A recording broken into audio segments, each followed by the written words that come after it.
I can see it. I can see the top.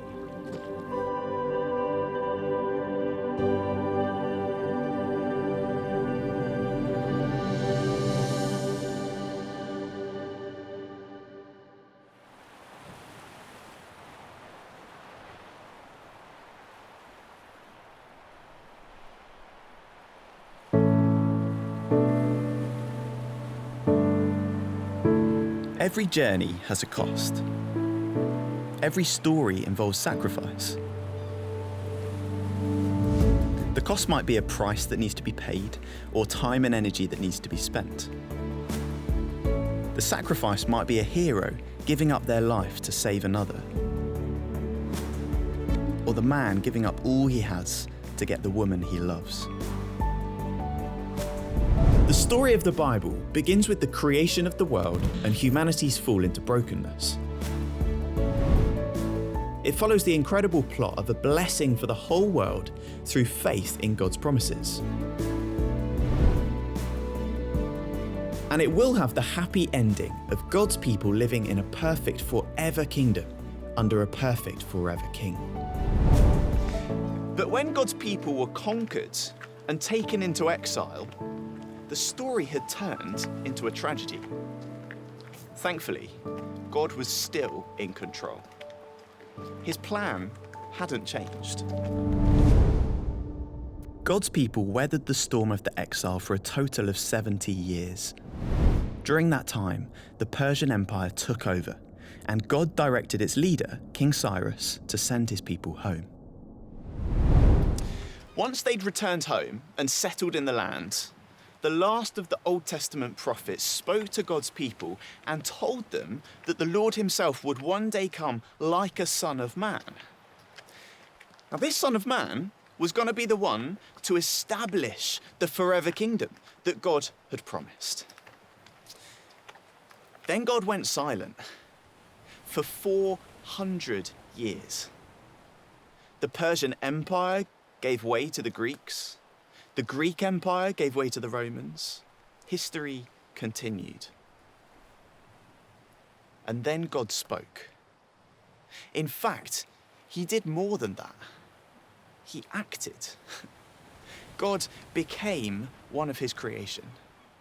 The Lord himself came to earth to bring about the good ending he had promised.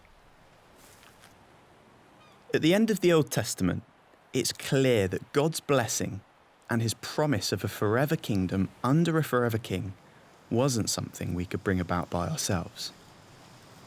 Humanity is just too broken by sin. Sound familiar? We want all the things that God has promised. We want his life, his blessing, his peace, his joy. And yet we're like the characters of a story who are trapped. We're like travelers who have reached the edge of a sea that we simply cannot cross. And yet we long to be on the other side. We long to make it to that distant shoreline and arrive in that promised land where there is life and love and peace. But we can't do it. We cannot set ourselves free. There's no way across. There's no way out. But then came Jesus. Mark, in his Gospel book, says this about Jesus, who often referred to himself as the Son of Man. The Son of Man did not come to be served, but to serve, and to give his life as a ransom for many.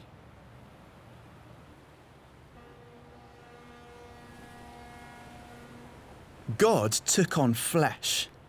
Jesus was born, a human, someone like a Son of Man. Jesus was like you and me. Except his dad wasn't one of us. In fact, his father was God. And Jesus never did anything wrong.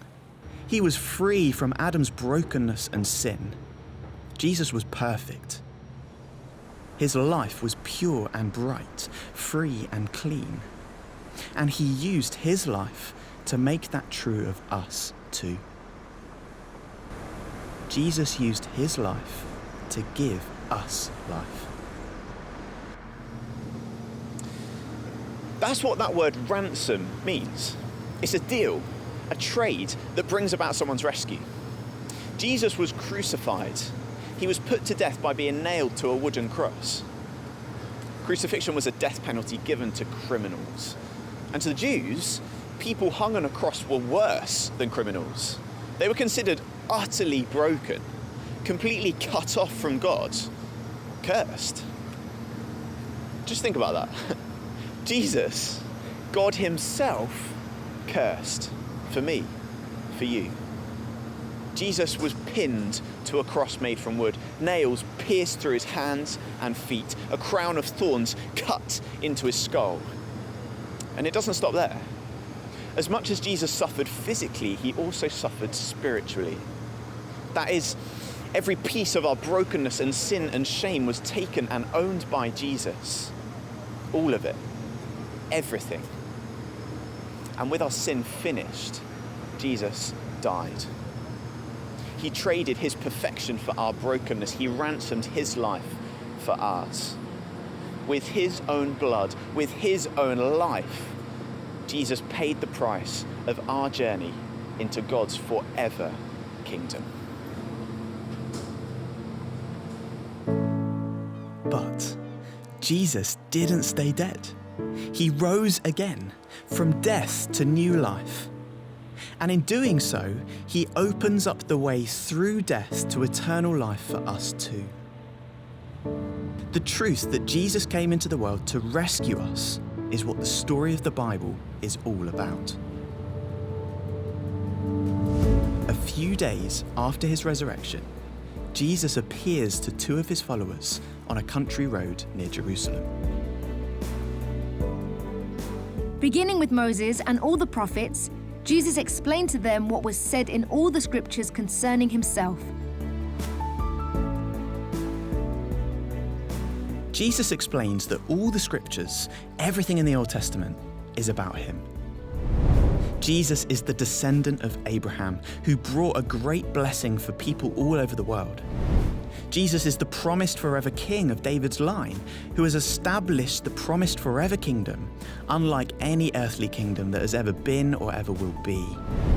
And Jesus is the one who makes it possible for us to return to God in faith and be restored from our brokenness. Now, you might think this would be the end of the story. Jesus has finished our journey and finally takes us home. But it isn't the end. At least, not yet. 40 days after his resurrection, Jesus went back to heaven. He returned to his Father to prepare a place for us in his forever kingdom. Jesus has gone, leaving us with the promise that he will come back. Why? Well, we still have one more bit of the journey ahead of us, one final part of the story that needs to be told. Every journey has a cost. Every story involves sacrifice. How can you pay the price for your sin? How can you overcome your brokenness and be right with God once more? Jesus. He's the answer to the ultimate question of how your journey, your story, can end with life instead of death. He brings you safely from the brokenness of your sin into his kingdom. He frees you from being stuck in death by sacrificing himself in your place. So will you turn to Jesus? Will you trust him with your life? Will you trust him with your death? Will you accept his payment, his sacrifice for you?